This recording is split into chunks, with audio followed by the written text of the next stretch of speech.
Last ব্লগেই তোমাদের সাথে share করলাম গোগোর মিডনাইট বার্থডে সেলিব্রেশন, আর তার সাথে দুপুরবেলা খেতে বসে ওর মি আর মাম্মামের করা আশীর্বাদ। এবার তোমাদেরকে বলি দুপুরবেলা বার্থডের দিন এরকম ভেজ আর সীমিত কিছু খাবারই কেন রাখা হয়েছিল।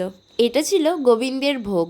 গোগোর জন্মদিন উপলক্ষে সেখানে পুজো দেওয়া হয় এবং সেখান থেকেই তারা কিছু ভোগ প্রসাদ পাঠায়। এইদিকে দেখো কি কষ্ট ছেলেটার, জন্মদিনের দিনও তাকে স্কুলে যেতে হয়েছিল, তার আবার এক্সাম চলছে।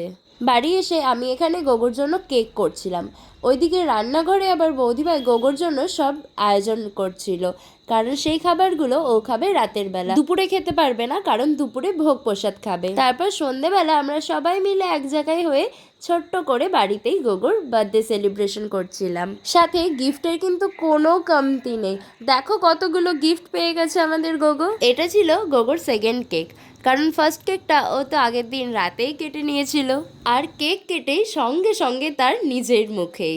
ভালো শোনা। ও আরেকটা গিফট বেরোচ্ছে দেখ মামামে থেকে,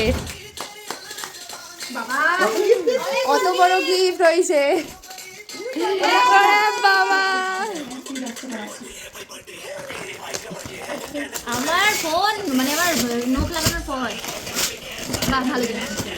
আস্তে আস্তে আস্তে ধর ধর, এক্সাইটমেন্ট আর চেপে রাখা যাচ্ছে না, এত বড় একটা গিফট করেছি। ওই দিক দিয়ে বেরিয়ে গেছে।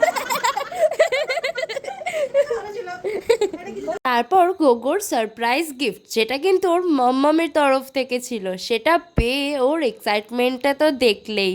এই সব নিয়ে সে ভীষণ খুশি। তারপর আমি বাড়িতে করা পায়েস গোগোরকে একটু খাইয়ে দিলাম, আর ওইদিকে আমার শরীরের অবস্থা তো ভীষণ খারাপ, সেই জন্য আমি ক্যামেরার সামনেও আসিনি, আর গলার আওয়াজ শুনে তো তোমরা বুঝতেই পারছো। এটা গোগোর জন্য বাড়ির তরফ থেকে করা আয়োজন ছিল, যেটা দুপুরেও খেতে পারিনি, রাতে খেলো। এইভাবেই আমরা গোগোর জন্মদিনটা সবাই মিলে একসঙ্গে কাটালাম। তোমাদের কেমন লাগলো অবশ্যই জানিও। টাটা।